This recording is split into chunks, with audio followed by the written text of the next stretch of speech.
I've always wanted to make an animated show. Like, seriously, since I was a child, I was trying to figure this crap out. In my head, I invented softwares and magical methods to achieve what I wanted to do easily and fast, you know? Problem number one on this journey, I have massive ADHD. If I am hyper-focused enough and I have instant feedback, I can make something kind of impressive and rather fast at that. When it comes to my dream project, an animated show, there's very little instant feedback, and it takes months, if not years, for there to be results. It's such an overwhelming project that I've always just gave up rather than pushing past that barrier. The second problem that I kind of ran into at first was software. Learning software is hard, especially 3D software, which is what I wanted to use. I remember looking up on YouTube how to animate as a kid and being appalled to see a video breaking down how to do the most basic 3D animation was over an hour long. I got so overwhelmed and scratched the project altogether and decided to focus on other things. Despite all of this, I still came up with stories and pages of character designs and concepts and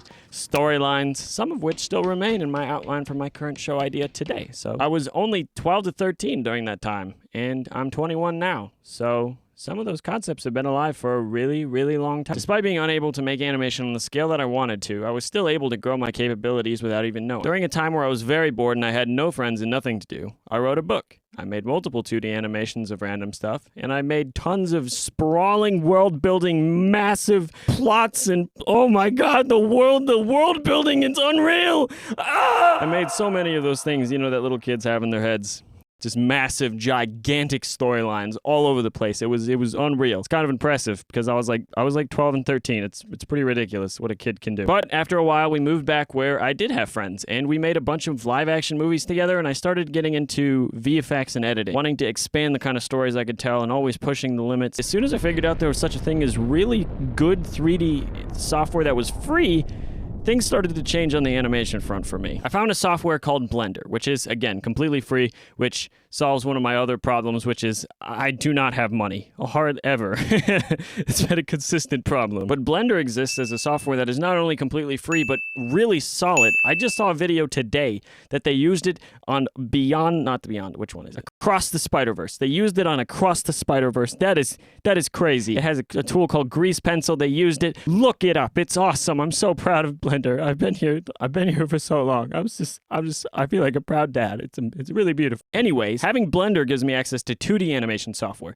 3D animation software, 2D with 3D animation software. Problem was super hard to learn. Doesn't matter. I figured it out. I'm still not very good at it, and we're 6 years, maybe 7, I don't know, 8 maybe. I was like 16, I'm 21, and I cheated in math. Animation is freaking hard. That's right, it is. It takes hours and years, and it's so much work. There's so many layers, there's so many steps, it's a disaster. So I've been trying to figure out a way to make it more manageable, to make it somewhat feasible for us to accomplish this without any help if we can't get any more help. And the way I figured this out is anime. I'm sure you've heard of it. It's this tiny thing. You look it up. You'll find some. You ever notice how in anime shots like this, where it's just like a character standing completely still and their mouth is moving? That's because animated shows live on a budget.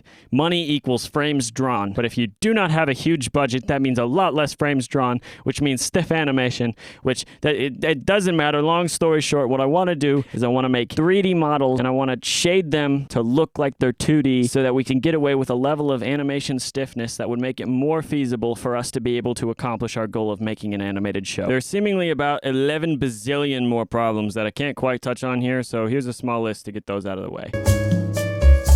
Now, for the light at the end of the tunnel. Problem solving. It's not a very bright light. It's pretty obvious. This channel and this devlog show exist for this purpose: to document the process of coming from a zero-budget show made by two friends with an impossible dream to hopefully, someday, a show with multiple people working full-time on it and investing themselves as artists into making something that really means something to them as artists. The show itself is meant to be a cross between Lord of the Rings, Avatar: The Last Airbender, and Attack on Titan. Also a little bit of A Beautiful Day in the Neighborhood, but don't worry about that. You'll get it later. If you would like to have access to the little concept doodles or more frequent updates, or even getting your names in the credits of these videos and eventually the show itself, please consider checking out our Patreon, which is launching with this video. If it's not your deal to donate, but you still want to help and invest in this show, please leave a like or a comment or subscribe. It would mean the world to me. Thank you so much for watching this video and investing your time in watching this video. It meant very much to me. I'm going to release more of these videos all the time. It takes a while to make them because they're animated and stuff, but still. Super awesome possum. So glad that you're here. Have a fantastic day. Goodbye.